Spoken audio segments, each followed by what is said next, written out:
What is going on, everyone who tunes into this live stream, impromptu live stream? We'll give it a couple minutes and see if some people join in.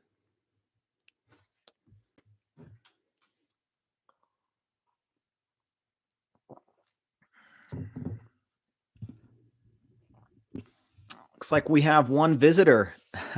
Happy New Year to you.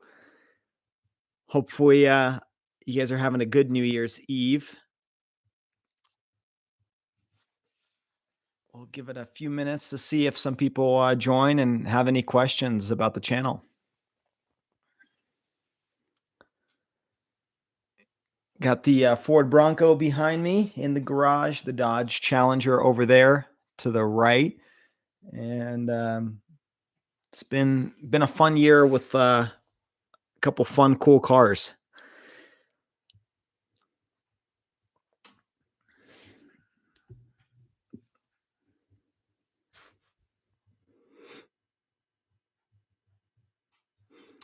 Welcome. Looks like somebody's joined the chat. Thank you for joining. Let me see if this light looks kind of harsh. There we go.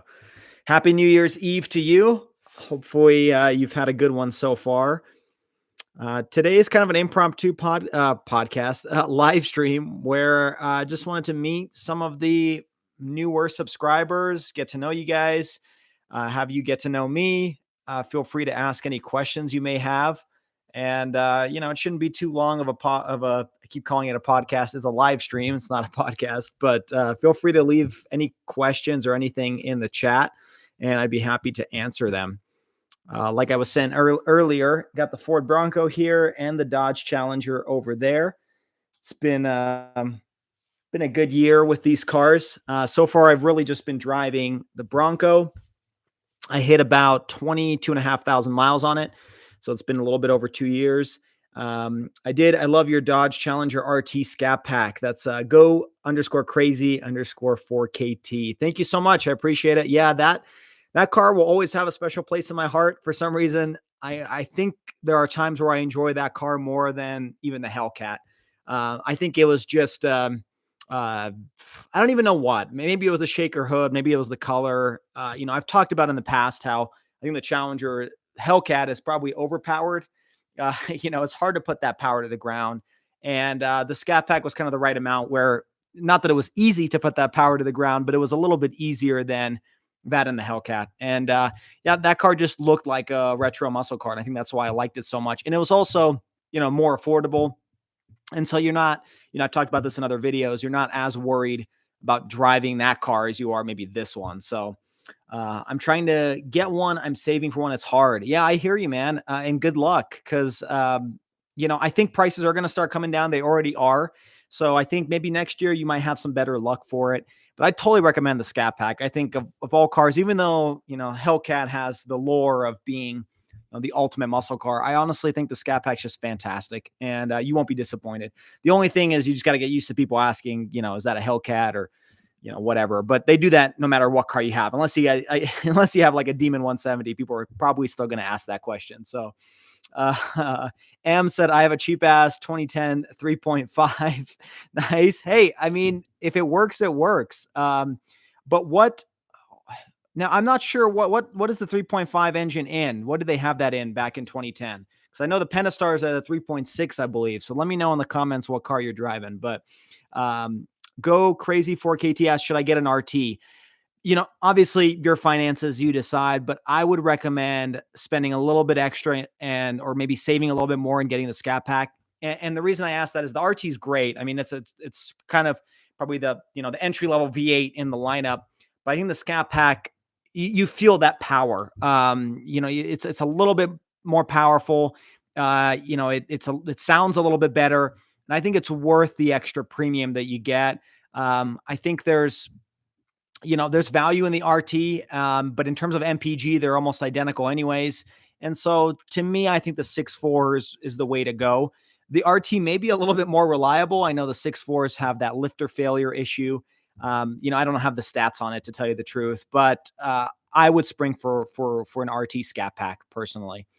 Let's see. I can't think of any random names. Said, what is a better option to buy at MSRP fair price, a new Scat Pack or a new regular Hellcat? Um, again, it kind of depends on how much money you have saved up. If you can comfortably buy a Scat Pack in terms of the finances, but you're maybe stretching a little bit to get the Hellcat, and you're not sure how long you could keep it, whatnot. I would say just go for the Scat Pack.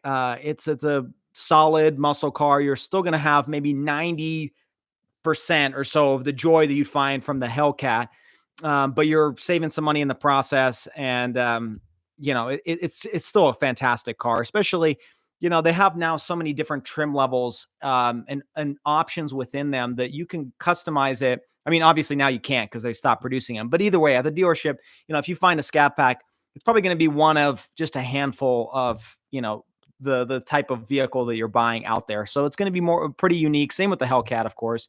And so you're still driving a pretty cool muscle car. The Hellcat is, a lot of it is the name too. In terms of 0 to 60 on the streets, you're probably pretty close because of the traction. Unless you get drag radials and you really invest in some wheels and tires. But it's more of just, do you want to pull up and have the Hellcat badge on there, or maybe it's a car you've always wanted and that's why you're springing for it. But if you're kind of new to Dodge, I'd say the Scat Pack's a solid choice. Okay, so you have a Challenger with a 3.5. See, I didn't know that in 2010 they had a 3.5 liter, assuming a V6 in there. So that's interesting. That's cool. Hey, I mean, most people can't even tell the difference, right? I can't even tell the difference. The Challenger just looks like a Challenger. I mean, it's very hard to tell the different engines, and no matter what engine you get, you're always going to get smoked by somebody else. So I think that's fair. 3.5 liter, you got better fuel economy, I'm sure, and so that's awesome. Go crazy for 4KT said, I have a Monte Carlo 2002 SS. That's awesome. I used to see more of them around. I've never driven one or anything like that, but I imagine with it being the SS trim level, it's probably pretty quick. So let me know in the comments what kind of engine you're running on there, and maybe what kind of horsepower figures you have.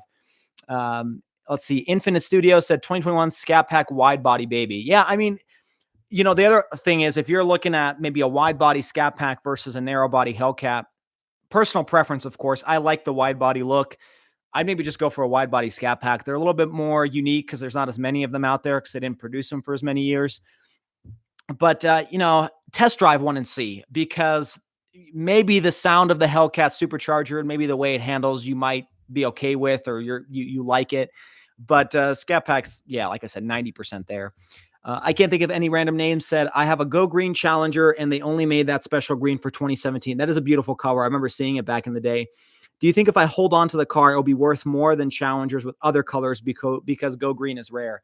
It's a great question. I think just in my personal experience, when I was shopping for my Scat Pack, my Destroyer Gray one, and even my purple or Hellraise and Hellcat, I did see a little bit of a difference, at least on the used car market, where the more rare colors, or maybe more desirable ones that aren't just black or white, which a lot of people want those colors anyways, but I did notice a little bit of a premium on those. Now, in terms of the sales data, you'd have to aggregate it over the whole US and see if it really makes a difference. I do think it makes a little bit of a difference, because personally, I would pay extra for the color that I want, whether it's that green or a purple. I'd be willing to pay maybe $1,000 or $2,000 more just because of that. And so I think there is value in that. I think in the grand scheme of the MSRP or the price that you're selling the vehicle for, it's probably 1 or 2%. It's not going to be a significant amount, in my opinion, but I do think there's value there, because some people just want that certain color, especially one like that they only made in 1 year. For me, that was the plum crazy too. I was looking for that color when I was buying this one. They didn't have it anymore, and so I think those colors are worth a little bit more.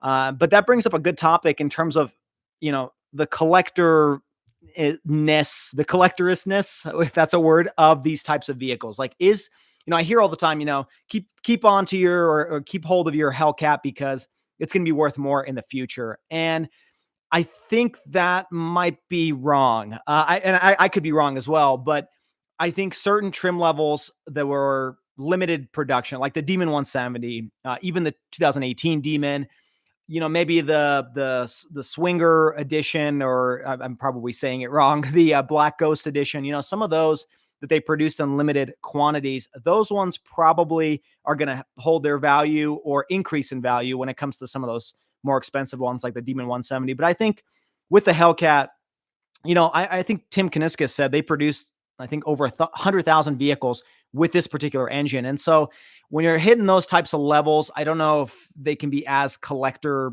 type cars as some of these other vehicles that are very limited production. I think, under 15,000, under 10,000 is kind of where you need to be to have a collector vehicle. But that's not to say, that you're not going to maybe hold the value that you have in the vehicle. You might not lose any money, but I don't think you're going to be able to flip it for double the price. But, I have been wrong before. So let's see. Go Crazy 4KT said V6 3.8. Okay, so the SS has a V6 with 3.8, but I think it's a pretty light car. So I imagine you've got pretty good performance there. Maybe pushing 350 horsepower. I don't know. I mean, 2002 was a different time for sure, but let's see. M said your truck is beautiful too. Thank you. Yeah, we haven't really talked much about the Bronco here, but this has been my daily driver. Actually, yesterday I installed a little bit of a modification to the lights, so the Bronco lights now light up. I'll post a video on that install probably in a couple weeks. Pretty simple installation, but it adds a nice touch. I think it should have came like that from the factory. But yeah, it's been a really reliable truck. I mean, that's kind of one thing that surprised me almost, is the reliability of the Bronco. And I say it surprised me not because it's a Ford, but because this was week 2 production of this vehicle. So, it was like the second week of June in 2021 when they started building, and my car happened to be one of those. And as I'm sure a lot of when you're in the first year of production of any vehicle, especially one that's pretty much been brand new from the ground up. I know that the frame is pretty much based on the Ranger, but still it's a brand new car that hasn't been around for like 20 years or 25 years. You're going to have some issues. And, knock on wood, to be honest, I haven't had really any issues with it. There's been little things here and there that I've talked about in some of the videos. Like I had a little bit of a seat creak that started developing maybe 5 to 10,000 miles ago. I had it in for service, and they replaced the entire seat cushion. Doesn't seem like it really fixed it. Like it fixed it a little bit, but it still seems like there's a little bit of a creak, especially when you're accelerating, or, if you're going off road. It seems like the seat is just not as solid, at least from like the cushion or the seat back. And then the windows, sometimes I have issues with them rolling down, but this vehicle is extremely reliable in terms of every time I get in, I turn it on, it starts no matter how cold it is outside, which is to be expected. Any new car is like that. But I was worried with this being a brand new vehicle, there'd be some issues. Heated seats work fantastic. It's incredible in the snow, incredible off-road. Very impressed with it. That being said, maybe next year there may be something different on the channel. Maybe not the Bronco. I don't know yet. I can't say for sure, but might be something new coming. And but I would still recommend the Bronco to anybody.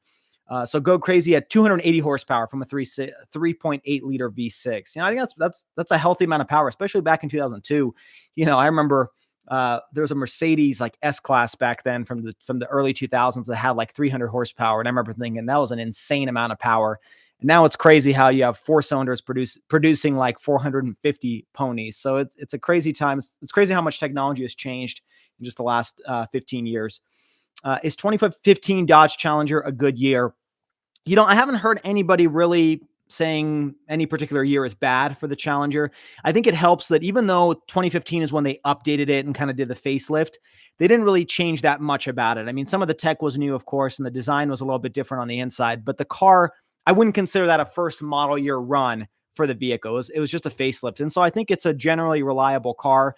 They've been running that Challenger since 2007, 2008. And so it was already, 7, 8 years into it. And I think it's a reliable car to go for, and you could probably find one for a little bit less because it's a 2015. It's a little bit older. And so if you find one that's well taken care of, yeah, I think you should be fine. You might want to take a look at that lifter issue that they have on some of those 6.4s. I think the 5.7 does have that as well, but I think particularly the 6.4. But as long as it's well maintained, probably a low mileage vehicle, I think 2015 is just as good of a year as anything else. In fact, they really didn't change much. To be honest, yesterday, I'm going to kind of spill the beans here. I did review a Dodge Demon 170, and I'll post that review here in the next probably week or so. But it kind of surprised me that the interior is almost identical to a 2015 Dodge Challenger. I mean, the materials are nicer, of course. You got leather touch surfaces, carbon fiber, but the design, size of the screen, everything, I mean, it's identical to a 2015 Dodge Challenger. And we're, 8 years going on, 9 years into that facelift. So I think you can't go wrong for 2015 because it's going to be just as good as anything else. But Yeah, this year's been a little bit hectic in terms of the amount of videos. I mean, it's been a lot of car reviews, as I'm sure you guys have seen if you guys have followed the channel. And I think coming into 2024, there will probably be a little bit more videos about the cars I own, because I feel like in 2023, I didn't really talk too much about my personal vehicles. Maybe up until the end, like December, there was a few videos with the Challenger. But I think there will be some more videos that I do. Like I said, there's going to be a modification video, a small modification on the Bronco. Might do some more stuff there. And then I'll probably make some more update videos on my experiences with my cars.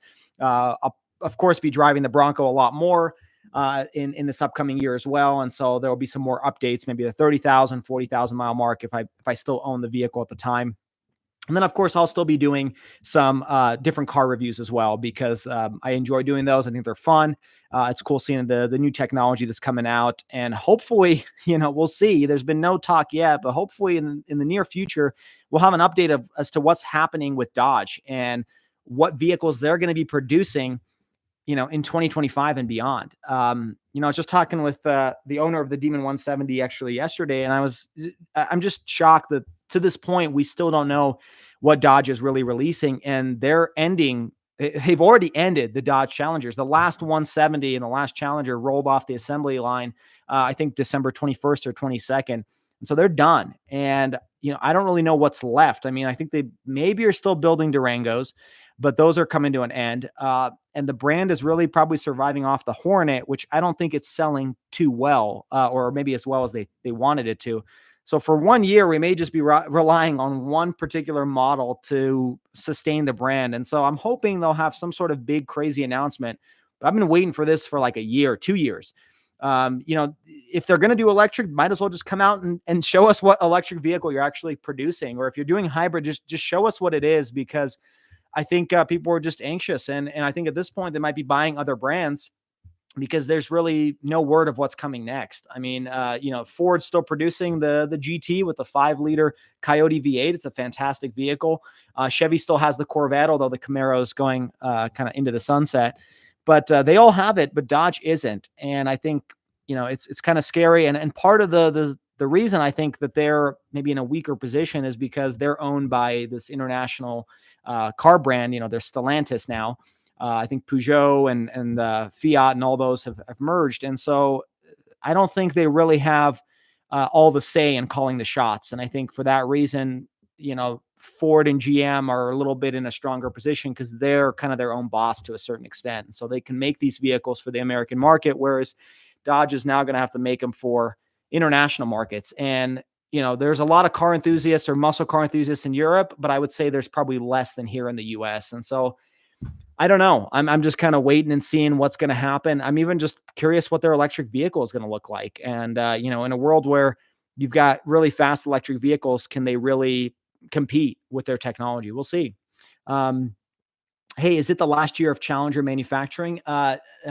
Tatiana Corey asked, or Tishiana, sorry if I mispronounced your name. Yes, it is the last year of, they're done actually. They're the assembly plant, I think in Brampton, Michigan, has officially rolled off the very last Challenger just about a week and a half ago. So they're done. They're supposed to be retooling them for the next generation vehicles, whatever they may be. They probably already have, because there's been some spy photos of a chassis or a frame of a vehicle that's pretty much looks very similar to the concept Banshee electric vehicle that they showed off a couple years ago. And it's supposed to have or the photo at least shows that there's a transmission tunnel. So they're probably manufacturing or starting to do something. They're testing them out in some factories. But yeah, the main one that built the Challenger and Chargers has officially closed down. It's going to be retooled. So we'll see what happens. I can't think of any random names. That Plum Crazy was made for several years, so Go Green is the most rare. But I wanted to buy a wide body Plum Crazy Scat Pack to have both the Go Green and the Plum Crazy. That would be really cool. That's a cool color combo. It's kind of like a Joker theme or something to it. I like that. You said, do you think it's possible to have cars from 50s and 60s made again, but with modern interiors, of course? So I think there are some kind of bespoke manufacturers that do remake those types of vehicles. I think it's tough. I don't know the logistics of it, but I think it's tough for, let's say, Ford to say, hey, I'm going to remake the 65 Mustang or 64 and a half Mustang, but in modern form with modern technology and interiors, because I think they're going to look a lot different. And the reason I say that is because of safety ratings and efficiency. Those vehicles weren't necessarily designed for the modern crash test, ratings, or to even go up against like these F-350, essentially semi trucks on the road. Modern cars, they have to go through a lot of safety testing to make sure that they fit, the current standards and the criteria. I don't think, even if they were to redesign them, they're going to have to probably look a lot different with the crumple zones and the airbags positions and all of that stuff. I think, the Challenger and maybe the upcoming Banshee, if they make it look like they've shown off, is probably the closest we can get to a classic looking muscle car, but with modern technology. I think it's going to be difficult to recreate. Now, like I said, there are some manufacturers out there that do recreate. They probably have some sort of licensing agreement with, Ford, with Chevy to recreate these vehicles, but typically those are very expensive cars. They're like one-offs. They maybe make like a couple hundred of them, and they're $250,000 or something like that. And people can buy those, and they have modern tech, kind of like a resto mod, but it's ground up from the factory, from the bespoke manufacturer factory, to have this kind of retro looking car. And I think there are some manufacturers like Grenadier is building a Land Rover Defender. I don't know exactly how they got the license to make it look identical, but it's a an off-road vehicle that looks exactly like the previous generation Defender, the one from like the 80s. So there are some out there, but I just don't think the big manufacturers are going to go that route. You also said, so then you can call a Ram Dodge Ram anymore. So then you can't call a Ram a Dodge Ram. Yeah, it's I always still call it a Dodge Ram. I don't know why, but it's just ingrained since I was a kid to call it a Dodge Ram. And then a Go Crazy 4KT. I always wanted one since I was a little kid. And I seen one I've been saving up. It's been my dream. That's awesome. I think, if you've been saving up for it, there's nothing I respect more than, working hard to try to get this goal. And, I think you had asked if you should go for a Scat Pack or a Hellcat, and I just say test drive it and see. But the Scat Pack is a fantastic vehicle. You're not going to be disappointed. Like, I don't think I've met a single person that's like, I don't like my Scat Pack. And maybe they're lying, maybe, whatever. But it's a very fun car to drive. Em said, what's your football team? So in all honesty, I am not a huge, like, I watch football, but I'm not a huge sports. Like, I don't get super into it, but I will say my wife is a huge Eagles fan. And, by association, I'm an Eagles fan. So you may have seen me wear like an Eagles sweatshirt or something in some of the videos and whatnot. But I kind of watch for support, but I can't say I'm like gun ho about football or really any sport, to be honest. I'm kind of obsessed with cars. That's my weird hobby. So yeah, that's kind of the answer there. And then I do watch some NBA basketball, especially with the finals and stuff, but that's it. How about them Cowboys? Yeah, probably not. Probably not at least if my wife's watching, probably not a good thing to bring up. But Dolphins, Niners, Broncos. Nice. Yeah. I mean, hey, Bronco right here, right? It's a it's a perfect car for that. And honestly, so I'm in Utah, and we don't have, I think we should, but we don't have an NFL team. And I think the Broncos is kind of, a lot of people root for them by association because they're the closest state to us. So, and then I guess Raiders now with Vegas, but I don't really like the Raiders much, but so Go Crazy 4KT. I watch some basketball. Yeah, me too. Sometimes I throw it on TV. Is your Bronco a sport? No. So this is the full size Bronco. And I think that this was a mistake on Ford's part in naming these vehicles, kind of like what they did with the Mustang Mach-E. Nothing against that car really, but it's just, I think the name was wrong. Same thing with the Bronco. So mine's the full size Bronco, the one that competes with the Wrangler, not the Bronco Sport. But, I can't tell you how many people have wondered that same question. They're like, oh, is that the Bronco Sport or not? And they look somewhat identical if you're, kind of just seeing them drive by. They're boxier in shape, but the Bronco is bigger. It's based on the Ford Ranger. And the Bronco Sport is based on the Ford Escape. So it's more of a crossover unibody type of construction. I've driven the Bronco Sport once. I haven't ever taken it or anything off-road, but I hear it's actually pretty decent off-road. It's just, I think the name probably should have been something else. Do you think GMC Yukon is a Cadillac wannabe? So I haven't driven the Yukon, but I think it always kind of has been. I think the original Escalade was actually just a rebadged Yukon, and they still sold them like hotcakes. And I think probably to this day it is. I mean, the chassis is pretty much identical. And so, yeah, it is. Chevy and GM and Cadillac always kind of confuse me because a lot of the vehicles are pretty much identical, and they're just slightly better than each other. So a GM is slightly better than a Chevy, and then Cadillac's better than a.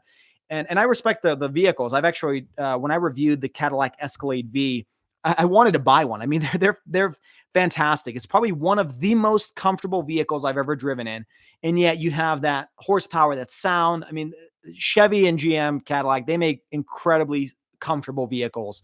And, I imagine the GMC Yukon is no exception to that. So, I mean, if you're on a budget, even though it's still like probably 70, 80 grand, the Yukon's a great choice. It's kind of just a different option in terms of styling, and you don't have that same brand cachet. But, I don't know. They always just recreate pretty much the same thing. It's gotten better because now when they recreate it, at least the quality is a lot better. But I feel like in the 2000s, you just sit in a Cadillac and it pretty much feels exactly the same as like a Chevy product. So I think they've come a long way since then. But do you peel out Bronco rear wheels or four wheels? So mine doesn't have as much torque to be able to peel out. I usually do leave it in the rear wheel drive mode for the most part. Mine doesn't come with the 4 auto mode like the Sasquatch package did.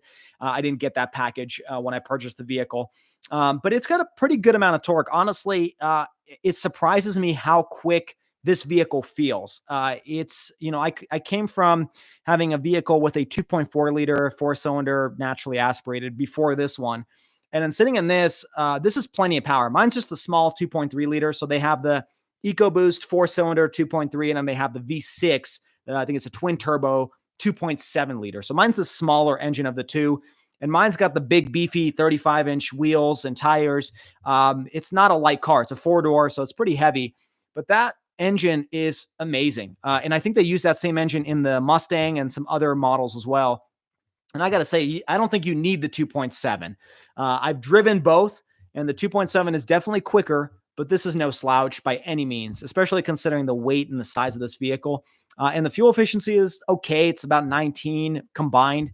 But it's, not enough to peel out the tires by any means, but it is still, it's pretty quick, especially merging in and out of traffic. Let's see. I can't think of any random names. What's more popular, Ferrari or Lamborghini? This is all anecdotal evidence. I don't know, but I think right now the new money, so to speak, will probably pick a Lamborghini. I think maybe the older money or family money chooses Ferrari. And again, this is just, anecdotal. I'm just kind of speaking from experience, but I feel like Lambo is maybe more of a younger generation thing now for whatever reason. And Ferraris are more of an older. And I also think it might be easier to buy a Lamborghini than a Ferrari. Ferrari has a lot of weird restrictions where if you can't just go out. I mean, you can buy an entry-level Ferrari fine, I think, but if you want to buy like their LaFerrari or their, latest and greatest, you have to kind of go through a tiered system where you buy the entry level and then you buy another one, and then you have to work your way up to the very top. And I don't think Lambo, from what I've heard, has anything similar to that. Like if you have the money, you can go and buy the Lambo, whereas Ferrari is a little bit more exclusive, I guess. And maybe for that reason, that's why, new money probably doesn't go out and get it because they don't sell it to them. And also Ferrari gets very angry when you buy, I think the owner of of Las Vegas Hotel, Steve Wynn, I think he purchased a LaFerrari back in the day and flipped it and made money on it. And they got really angry at him. And I think they banned him from buying Ferraris. And so it's kind of that weird system where even if you have money, it doesn't mean you can get one. So I think that's kind of odd. Let's see. I can't think of any random names. It's like Ford Crown Victoria. It has a Mercury and Lincoln, or a car that is basically the same as it is. Yeah, exactly. Chevy is not exclusive to doing this. Ford does it. I think a lot of manufacturers does it. Honestly, sometimes sitting in a Toyota or a Lexus, you can see where they've shared a lot of parts. Now, I think they're definitely different, more so than Ford and Chevy was in the 2000s, but you could see them sharing the parts on the vehicles. It's actually interesting. I recently did a quick review of an Acura ZDX, which is a new electric SUV coming out from Acura. And, I sat inside it and immediately I could tell it was a GM product.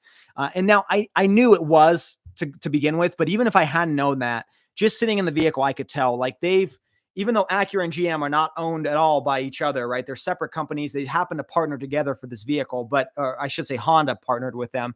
But sitting inside the vehicle, the way the sound of the chime when the doors open was exactly the same as a GM product. The switches, the buttons, I mean, it just felt like the outside was Acura, the inside was GM, and so it's not new, but it is kind of interesting how similar they are. Um, let's see. I'd rather buy a used Lamborghini than a new C8 Z06 because you can actually say I have a Lamborghini. I also missed. You should do more live streams sometimes. Yeah, no, I think that's a great thing to kind of set a goal for 2024. Is to do more live streams. Honestly, it's been busy with car reviews and filming and all that I really haven't had much time to just set aside some time to sit and do some live streams. But I'd love to do more of those. If you guys are interested in seeing them and interested in seeing me talk, then awesome. It'd be awesome if I could figure out a way to do like some two-way conversations as well. I'm sure there's some programs out there that would allow for us to have a kind of like a conversation instead of me just rambling for an hour and a half. But yeah, that's something I try to focus on in 2024. I think it's a good goal to set. And then in terms of C8 Z06 or a Lambo, I definitely see what you mean.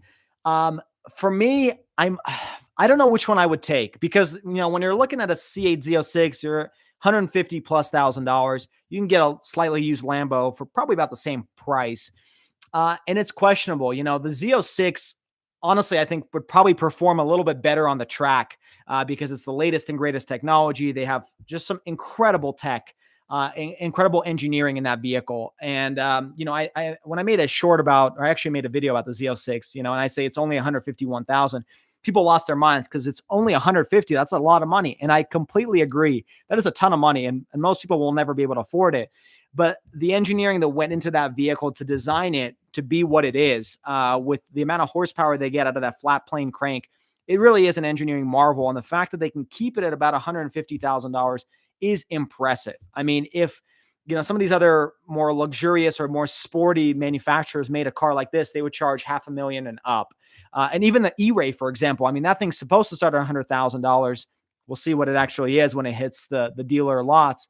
But that technology, in the other vehicles that are similar to it, is $250,000 and up. So I think it's impressive. But I see what you mean. I mean, if you're spending $180,000, people won't really be able to tell the difference between a C8, standard Corvette that's like 60, 70 grand versus a Z06. I mean, I can tell the difference and a lot of car enthusiasts can, but there's not very many car enthusiasts out there. So to the random person, oh, that's a cool Corvette. Yeah, it's awesome. It's probably like 50K, 60K versus a Lambo. Even if it's like an old Lambo, people automatically assume it's 250 grand and up. So I definitely see what you mean. I mean, if you're paying that money and you want to drive something cool, maybe drive something that other people think is cool as well. So I could definitely see your point. M said, is your Challenger a 200-mile-per-hour car? So yeah, actually on paper it is. It's, I think, supposed to hit in the wide body. It's a little bit slower because of the extra weight and the width.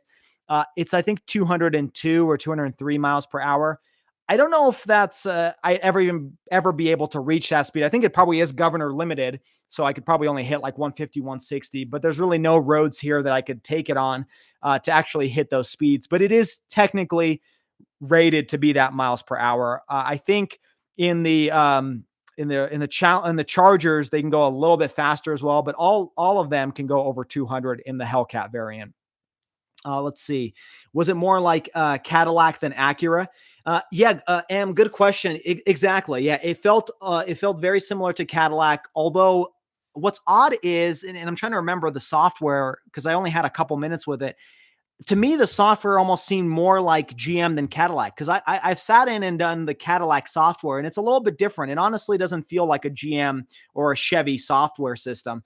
The UI felt more kind of bespoke to Cadillac, whereas in the Acura, I think it was very similar, if my memory recalls correctly, to the GM product. So it's a little bit weird, but it's still nice. Don't get me wrong. There's leather materials everywhere. Everything's nice, soft touch.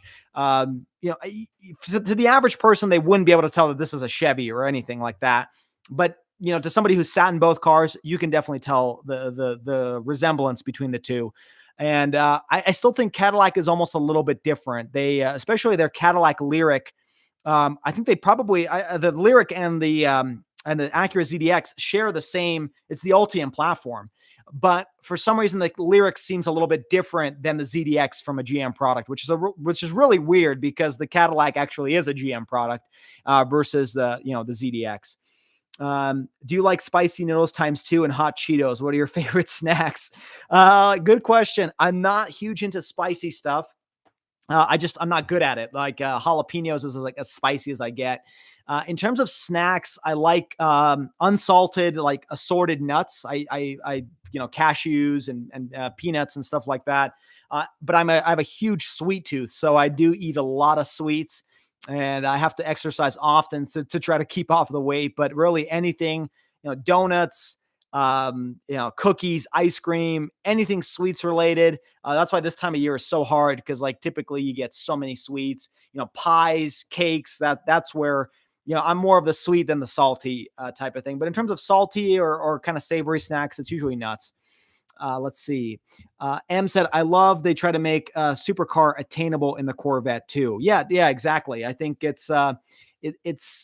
really, especially the C8. So I did about a year and a half ago, I had the opportunity to have, my wife actually got me this as like kind of like a birthday gift, Corvette, C8 Corvette rental for a couple days.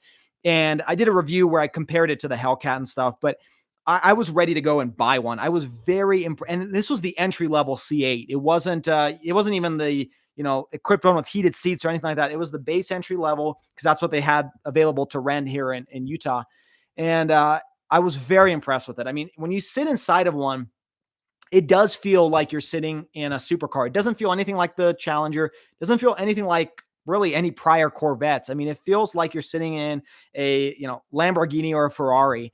And the way the cockpit is kind of, circles around you, and it's a very driver oriented, and the acceleration was amazing. And what's even crazier is it was probably in the 50s or 40s when I had it, and it was still putting the power to the ground.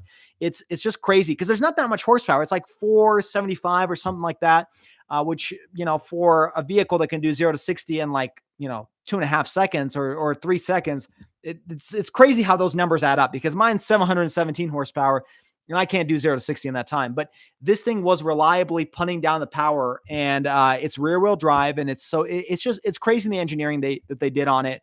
And the fact that you have the removable T-top and have it like a convertible, it's a fantastic car. I'd recommend it to anybody. And I know some people love to hate on the C8, but I respect it entirely. I think it's an awesome car, and it's probably not for everybody. And some people prefer the front engine feel of it. I think in some cases the front engine might be better on the track than the rear engine version. Yeah, but I like the rear engine version a little bit more. I just think it looks a little bit more exotic. Thank you for all the questions. You guys are asking great questions here, and I'm enjoying my time here. Hopefully, you guys are having a good New Year's Eve so far, a good New Year here in 2024, and we'll try to do some more live streams. Let's see. I can't think of any random names. If they made the Go Green Hellcats again, would you have bought one or still stayed with your purple color?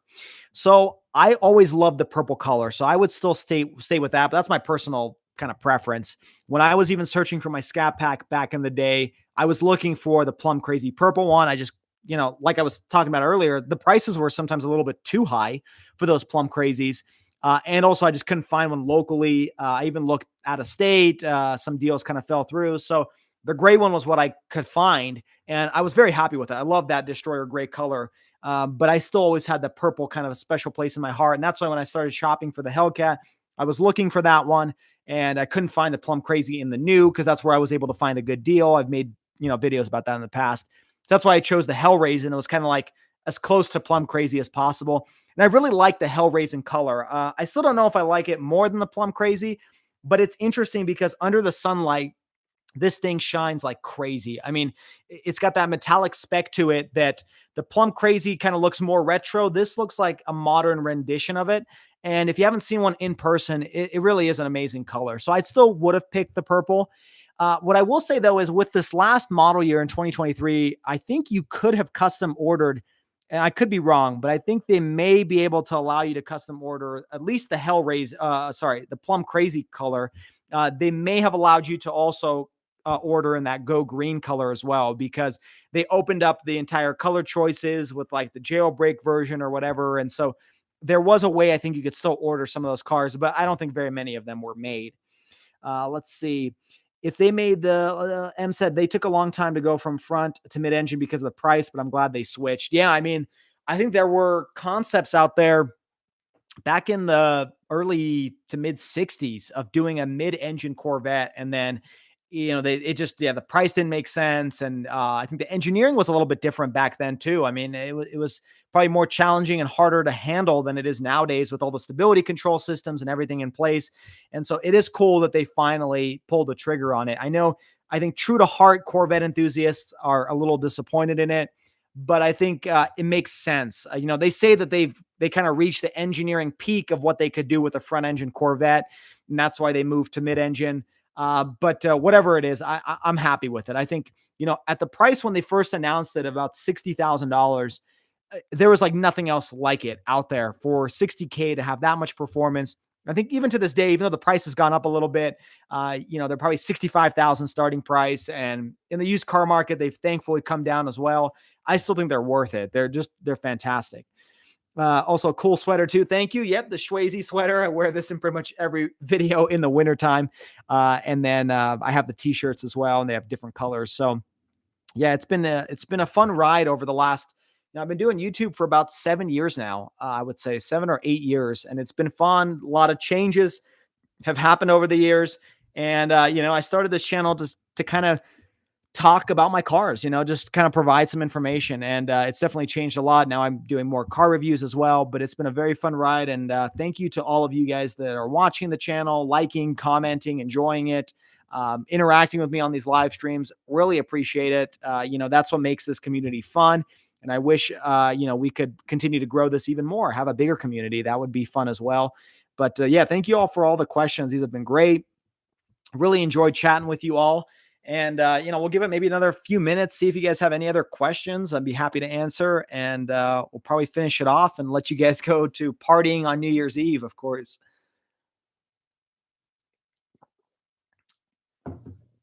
I have considered doing some more modifications on the Bronco as well, if I choose to keep it for a little bit longer. I have always wanted to get a steel bumper up front and back. And then I've also looked into, because my vehicle didn't come with lockers from the factory. And so I've considered getting aftermarket lockers. There's a couple good companies here that do the installations.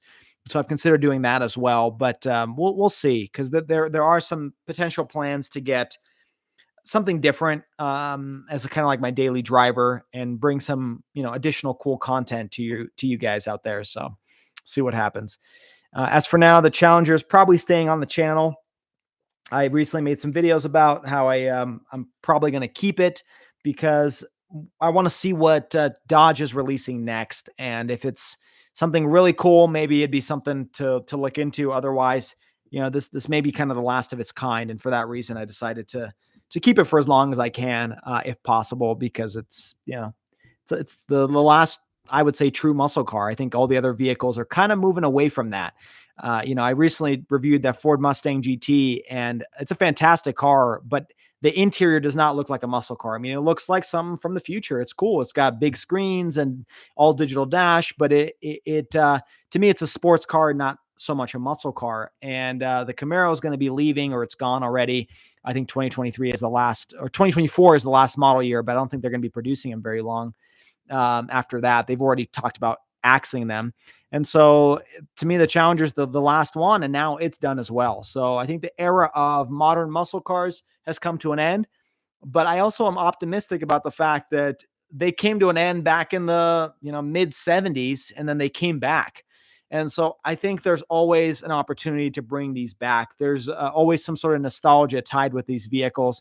I don't think this is going to be the last we're going to see muscle cars, but there might be a little bit of a hiatus between them. I mean, the entire auto industry is built upon bringing back old vehicles. The Bronco, I have two of them, right? The Bronco and the Challenger are perfect examples of that. And both vehicles sold incredibly well.